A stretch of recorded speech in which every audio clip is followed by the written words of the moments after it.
আজি মই ডিম্পি ৰিমাকটোক ফোন কৰি ক'ম মোৰ সপোনটো পূৰণ হৈ গ'ল। যেনেকুৱা বিল্ডিং ভাবিছিল তেনেকুৱা পাইছোঁ। মই ভাবি আছিলোঁ সকলো তেনেকুৱা বিল্ডিং মই দেখিয়ে থাকোঁ।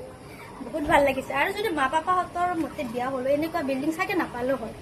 এতিয়া বহুত ভাল লাগিছে। মই বহুত হেপী। মা অ' মা ক'ত গৈছিলা তুমি? আপোনালোকৰ ঘৰকেইটা গোটেইকেইটা চালোঁ নহয়, ইমান ভাল লাগিছে নহয়।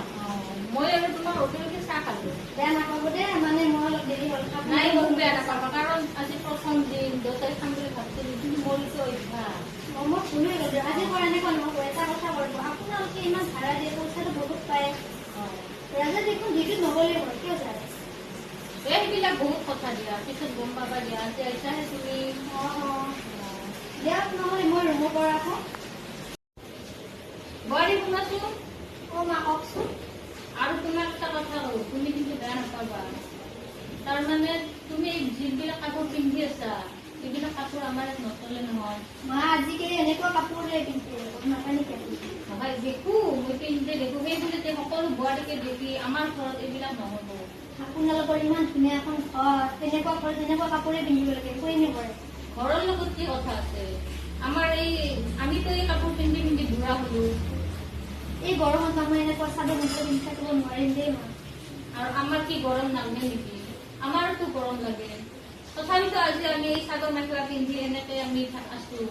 কিন্তু আজিকালি বোৱাৰীবিলাকে কিয় মানে নিবিচাৰে, সেইটো মই বুজি নাপাওঁ। হ'ব দিয়ক, আজিৰ পৰা মই চেষ্টা কৰিম আৰু চাদৰ মেখেলা পিন্ধিব। তুমি চেষ্টা কৰবা। দিয়ক মই তোমাৰ কাৰণে কেইযোৰমান চাদৰ মেখেলা কৈ দিছো। তুমি পিন্ধবা কিন্তু। মা এইবাৰ হৈছে নে এনেকৈ পিন্ধিছে চাদৰ মেখেলা চাওকচোন। এইবাৰ হৈছে, এইবাৰহে ভাল লাগছে তোমাক। কিন্তু এটা কথা আৰু হয়, কওকচোন।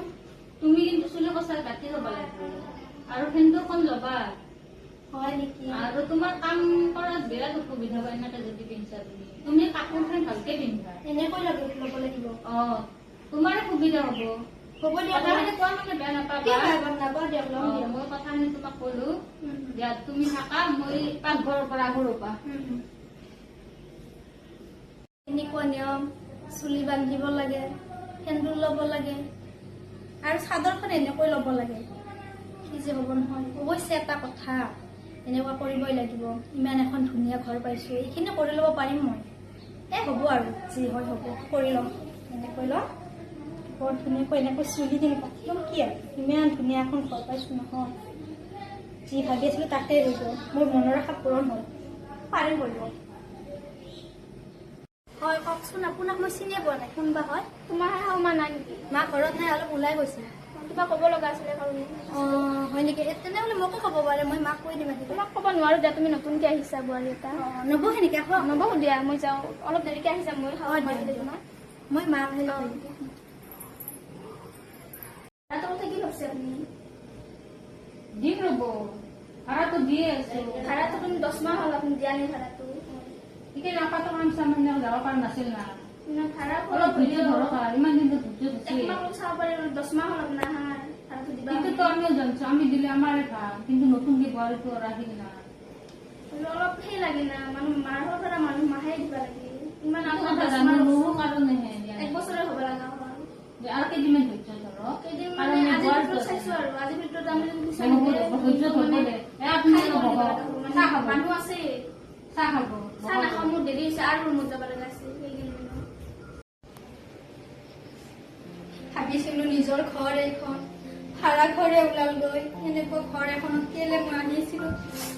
মা বাপাক মই এতিয়া কি কওঁ, তাকো ভাড়াও দিয়া নাই। 10 মাহৰ ভাড়া এনেকৈ নিদিয়াকৈ থাকে নে ইহঁতে?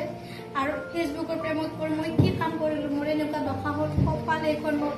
ইমান মিছা কথা কৈ মোক ফুচুলা আনিছিলে, এতিয়া মই কি কৰিম? আহিব নালাগিছিলে এনেকুৱা এখন ঘৰত। কি কাম কৰিলো মই? বহুত ডাঙৰ ভুল হৈ গ'ল মোৰ। কি কৰো এতিয়া? ভাবিছিলো সুখী হৈ থাকিম, সপোনতো আছিলে এনেকুৱা এখন ঘৰত বিয়া হ'ম বুলি, কিন্তু কি হ'ব, সপোনটো মোৰ পূৰণ নহ'ল গ'ল।